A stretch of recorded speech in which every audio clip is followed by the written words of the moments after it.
नमस्कार, स्वदेश न्यूज के इस खास बुलेटिन में आप सभी का बहुत स्वागत है। मैं गरिमा श्रीवास्तव आपके साथ। बुलेटिन की शुरुआत करेंगे बजट की बात के साथ। मोदी 3.0 का पहला बजट पेश किया जा चुका है। इनकम टैक्स देने वालों को बड़ी राहत का ऐलान किया गया। न्यू टैक्स रिजीम में स्लैब बदला गया है। न्यू टैक्स रिजीम में 7.75 लाख तक की इनकम टैक्स फ्री की गई। एनडीए सहयोगी नीतीश नायडू को करोड़ों का पैकेज दिया गया। 57 और 15,000 करोड़ का ये package. Mobile phone, mobile charger पर सीमा शुल्क 15% घटी है। 30 लाख युवाओं को पहली नौकरी में 4 साल मदद दी जाएगी। कैंसर की 3 और दवाओं पर कस्टम ड्यूटी घटाई गई। पीएम सूर्य योजना के तहत 300 यूनिट मुफ्त बिजली दी जाएगी। एमएसएमईज के लिए क्रेडिट कार्ड गारंटी योजना भी लाई गई है। शहर में रहने वाले 1 करोड़ गरीबों को घर दिया जाएगा। बजट में मंदिर टूरिज्म पर भी विशेष फोकस है। बाढ़ आपदा से निपटने के लिए बिहार को 11,500 करोड़ रुपए दिए गए हैं। आंध्र प्रदेश को 15,000 करोड़ रुपए का पैकेज। बुनियादी ढांचे के विकास पर सरकार का पूरा फोकस है। धार्मिक पर्यटन बढ़ाने पर सरकार का पूरा जोर नजर आया है। सोने चांदी पर कस्टम ड्यूटी घटकर 6% की गई। लेदर और जूतों पर भी कस्टम ड्यूटी घटाई गई है। तो तमाम बजट में तमाम चीजें लेकर के निर्मला सीतारमण आई हैं और प्लैटिनम पर कस्टम ड्यूटी घटकर 6.4% की गई। और बजट के बाद तमाम प्रतिक्रियाएं सामने आ रही हैं, आपको सुनाते हैं। मंत्री जी ने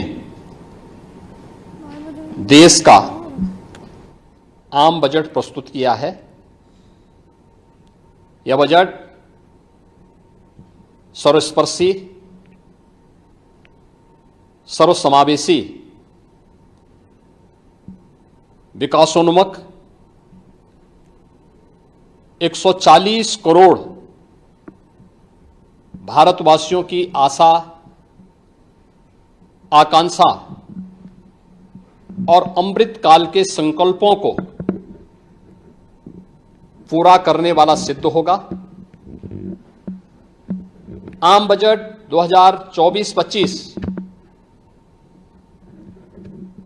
आत्मनिर्भर एवं विकसित भारत के निर्माण का एक आर्थिक दस्तावेज है।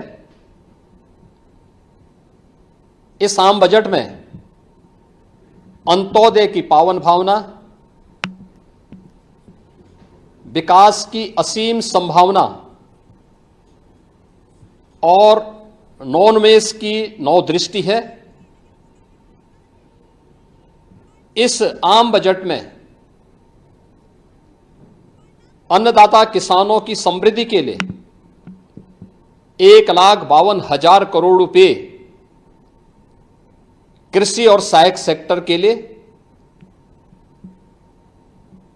महिला सशक्तिकरण के लिए 3 लाख करोड़ रुपए से अधिक का प्रावधान किया गया है।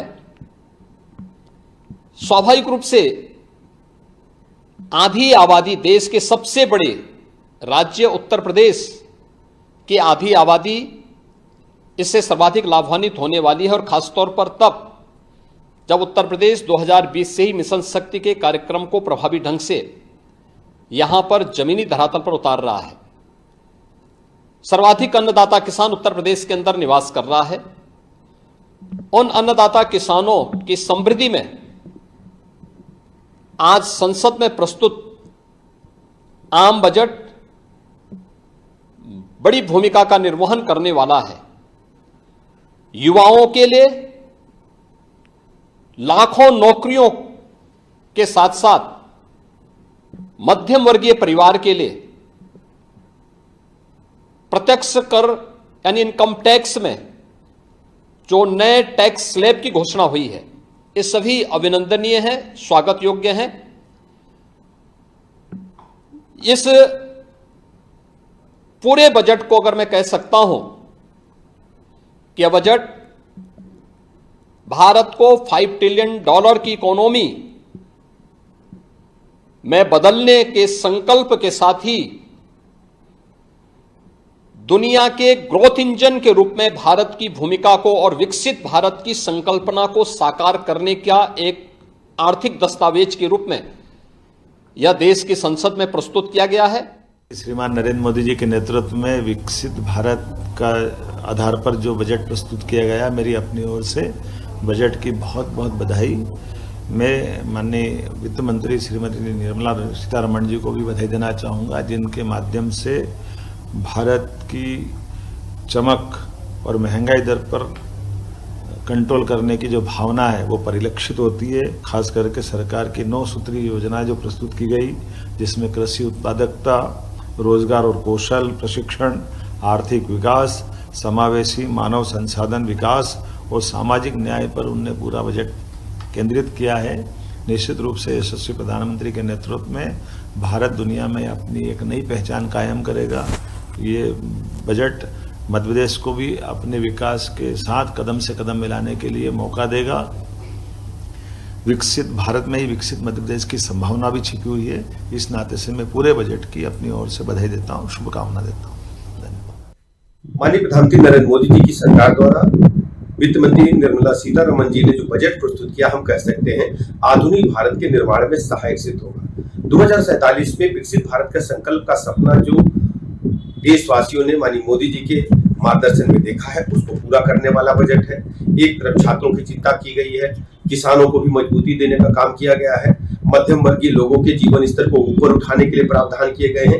इनकम टैक्स सेवा में छूट देकर के सरकारी कर्मचारियों को भी बड़ा तोहफा भारत सरकार ने देने का काम किया है।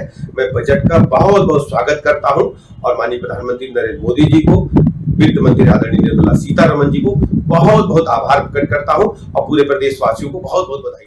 मुझे ये कहते हुए बहुत प्रसन्नता है कि भारत सरकार के आर्थिक सर्वेक्षण 2024 में मध्य प्रदेश के संदर्भ में जो उल्लेखनीय बात माननीय वित्त मंत्री जी ने कही है, उसमें 2018 से 2023-24 में अवधि में मध्य प्रदेश सतत विकास के लक्ष्यों को प्राप्त करने वाला प्रदेश है, जो तेजी से जहां पर प्रगति हो रही है। और इस अवधि में लगभग 15 अंक की बढ़ोतरी हुई। 15 अंक पीछे थे, हम 15 अंक आगे बढ़े हैं। बजट के 9 प्राथमिक बिंदु हैं। पहला है इंफ्रास्ट्रक्चर। पिछले बजट में 10 लाख करोड़ का इंफ्रास्ट्रक्चर में खर्च किया गया था, बजट में प्रावधान किया गया था। इस बार 11 लाख करोड़ का इंफ्रास्ट्रक्चर में बजट में प्रावधान किया गया है। कृषि को बहुत फोकस किया गया, विशेषकर प्राकृतिक खेती को प्रोत्साहन देने के लिए और उनके उत्पादन को सही मूल्य मिल सके, इसके लिए सरकार। बिजनेसमैन पंकज शर्मा हमारे साथ जुड़े हुए हैं। पंकज, देखिए जिस तरह से देखा जा रहा था, बिजनेसमैन को बहुत ही ज्यादा आज के इस बजट से उम्मीद थी। आप लोगों को क्या लग रहा है, क्योंकि हमने देखा इंफ्रा सेक्टर्स में भी तमाम तरह के बदलाव किए गए हैं, टैक्स स्लैब में भी तमाम तरह के बदलाव किए गए हैं, और ये बजट हालांकि बहुत ज्यादा राहत देने वाला तो नहीं है, लेकिन अगर बिजनेस सेक्टर की बात करें तो काफी कुछ बदलाव और काफी कुछ अच्छा रहा है इस बार के बजट में।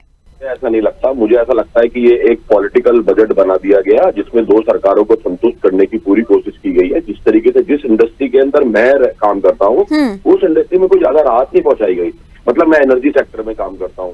एनर्जी सेक्टर में आपने पीएम सूर्य घर का आपने 1.8 CR हाउसेज को आपने पीएम सूर्य घर में कन्वर्ट करने की कोशिश करी, लेकिन आप समझ लीजिए कि आपने पूरा वर्ष भर आपने पिछला पूरा 1 साल आपने इस वाली पीएम सूर्य घर में लगाया, और अब ये एग्जीक्यूट कब होगा?